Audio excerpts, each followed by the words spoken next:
હાલમાં Paralympic committee of India દ્વારા ગોવાના પણજી ખાતે યોજાયેલી 24મી નેશનલ પેરા સ્વિમિંગ ચેમ્પિયનશિપમાં વડોદરાની પેરા સ્વિમર ગરિમા વ્યાસે 100 મીટર બ્રેસ્ટ સ્ટ્રોક વ્યક્તિગત સ્પર્ધામાં નેશનલ રેકોર્ડ બનાવી અને ગોલ્ડ મેડલ હાંસિલ કર્યો છે. ગરિમા વ્યાસ સ્પાઇનલ કોર્ડની ઈજા સાથે પેરા સ્વિમિંગમાં ઇન્ટરનેશનલ લાયસન્સ ધરાવનાર ગુજરાતની એકમાત્ર સ્વિમર છે તથા વર્લ્ડ અને એશિયા રેન્કિંગ લિસ્ટમાં પણ સ્થાન ધરાવે છે.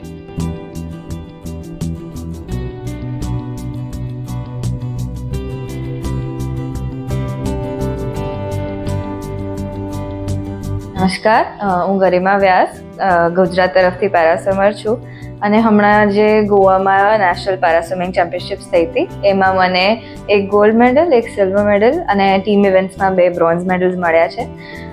જે મારી ગોલ્ડ મેડલવાળી ઇવેન્ટ હતી 100 મીટર બ્રેસ્ટ સ્ટ્રોક, એમાં મેં આ વખતે નેશનલ રેકોર્ડ તોડ્યો છે 2 સેકન્ડ્સથી અને બસ એનું મને બહુ જ પ્રાઇડ થઈ રહી છે મને એના વિશે અને હું બહુ જ ખુશ છું.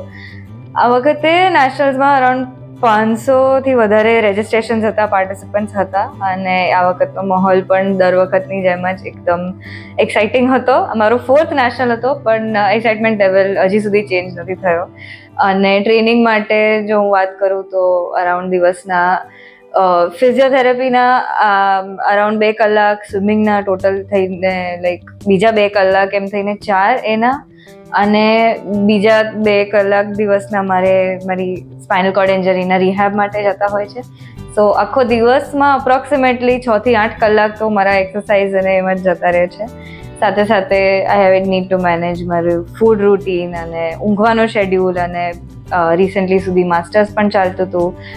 સો એ બધાનો રૂટીન મેનેજ કરીને પણ હું આ લેવલ પર પહોંચી છું. એના માટે હું બહુ જ ખુશ છું અને બસ એની આગળ અત્યારે પ્રોફેશનલ લાઈફમાં સ્વિમિંગની સાથે સાથે હું સાયકોલોજિસ્ટ પણ છું અને હું બુક એડિટિંગ પણ કરું છું અને બસ આ બધું પણ ઇટ ફીલ્સ લાઈક હું મારા જે પણ બધા ડ્રીમ્સ હતા અને પેશન્સ હતા એક કરીને બધા જ પરસ્યુ કરી રહી છું. પેરા સ્વિમિંગમાં ડિસેબિલિટીના ઘણા બધા ક્લાસીસ હોય છે જેના બેસિસ પર પાર્ટિસિપન્ટ્સ કમ્પ્લીટ કરતા હોય છે. એમાંથી મારી કેટેગરી S6 SB5 છે અને જે 100 મીટર બ્રેસ્ટ સ્ટ્રોકની ઇવેન્ટ મેં હમણાં નેશનલ રેકોર્ડ બનાવ્યો હતો એ મેં 3 minutes 26 સેકન્ડ્સમાં પતાવ્યું હતું અને એનો previous record was something around 3 minutes 28 seconds. So 2 સેકન્ડ્સનો ડિફરન્સ છે which is a huge deal in the sports world. એટલે જે પણ સ્પોર્ટ્સ ફિલ્ડમાં હશે આઈ થિંક એમને એકદમ રિલેટ થશે. અગર નવી વસ્તુ મેં ત્યાં નેશનલ્સમાં શીખી હોય આ વખતે એની વાત કરું તો આઈ વુડ સે કે એવરી યર હું ત્યાં પાર્ટિસિપન્ટ્સને ઓબ્ઝર્વ કરું છું, એમના ફેમિલીઝને ઓબ્ઝર્વ કરું છું અને એવરી યર મને એવું થાય છે કે કોઈક નવી ડિસેબિલિટીને કોઈક નવી રીતે હેન્ડલ કરવાની રીત હું ત્યાં જોતી હોઉં છું અને ઇટ અમેઝિસ મી એવરી ટાઈમ. અને હું અને મારા પેરેન્ટ્સ પણ દર વખતે ત્યાં કશુંક ને કશુંક નવી ટેકનિક હોય છે ક્યાં તો નવા કોઈક આઈડિયાઝ લઈને અમે ઘરે આવતા હોઈએ છીએ અને વી હોપ કે આવતા બધા જ નેશનલ કોમ્પિટિશન્સ માટે અમને ઓથોરિટીઝ પાસેથી, ગવર્મેન્ટ પાસેથી અને બીજા જે પણ લોકો છે જે સ્પોન્સર કરવા માટે અગર કોઈને શોધતા હોય છે તો you can always consider para sports as something that you can contribute to. So હવે મારી પાસે ઇન્ટરનેશનલ લાયસન્સ છે અને ઇન્ટરનેશનલ ક્લાસિફિકેશન પણ છે. સો નાઉ આઈ એમ ટ્રેનિંગ કે મારી સ્પીડ એટલી થાય કે હું ઇન્ટરનેશનલ કોમ્પિટિશન્સ જે છે એના માટે પાર્ટિસિપેટ કરી શકું. એશિયન પેરા ગેમ્સ આવવાના છે 2026માં. સો આઈ એમ ટાર્ગેટિંગ કે એમાં ક્વોલિફાય થવું અને પાર્ટિસિપેટ કરું અને હોપફુલી ઇન્ડિયા માટે મેડલ પણ લાવું. ગરિમાની ઇન્જરી પછી એને સપોર્ટની જરૂર પડી. અમને નવી પરિસ્થિતિમાં દિવસ કેવી રીતે પસાર કરવાનો, અલગ અલગ પ્રવૃત્તિઓ કેવી રીતે કરવાની એ બધું શીખવું પડ્યું. એમાં જે ઓલરેડી આ પરિસ્થિતિમાં છે એવા લોકોએ ઘણી મદદ કરી. ઓનલાઈન યુટ્યુબ વિડીયોઝ જોઈને અમે ઘણું બધું શીખ્યા અને ઘણું બધું અમે જાતે ફિગર આઉટ કર્યું, સોર્ટ આઉટ કર્યું કે કેવી રીતે વસ્તુઓ કરી શકાય. પહેલાં 3-4 વર્ષ અમારા આ બધી મથામણમાં ગયા અને એના પછી લોકડાઉન પૂરું થયું અને ગરિમાએ સ્વિમિંગ શરૂ કર્યું એટલે પાછી એક નવી કવાયત શરૂ થઈ કે એની કન્ડિશન સાથે એને સ્વિમિંગ કોણ શીખવાડી શકે, કોણ તૈયાર છે એને એવું સ્વિમિંગ શીખવાડવા માટે.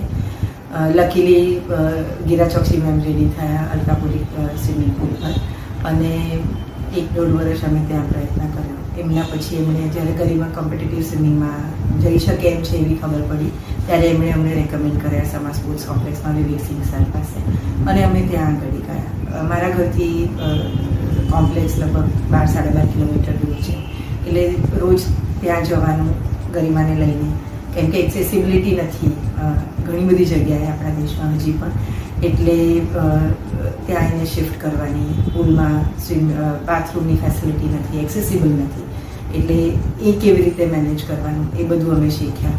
એની એક્સરસાઇઝમાં જ્યાં એને સપોર્ટની જરૂર પડે, લેગ મૂવમેન્ટમાં કે કંટ્રોલ કરવામાં, ત્યાં બધી હું એને સપોર્ટ કરું.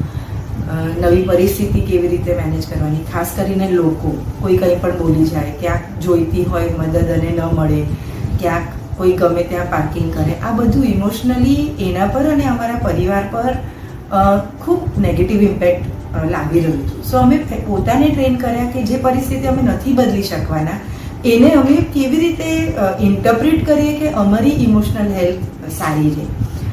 લકીલી મારા હસબન્ડ ધનંજય, ગરિમા અને હું ત્રણેય ખૂબ સારું બોન્ડિંગ ધરાવીએ છીએ, એટલે અમે ભેગા મળીને લગભગ બધા કામ શેડ્યુલ કરીને પ્લાન કરીને મેનેજ કરીએ.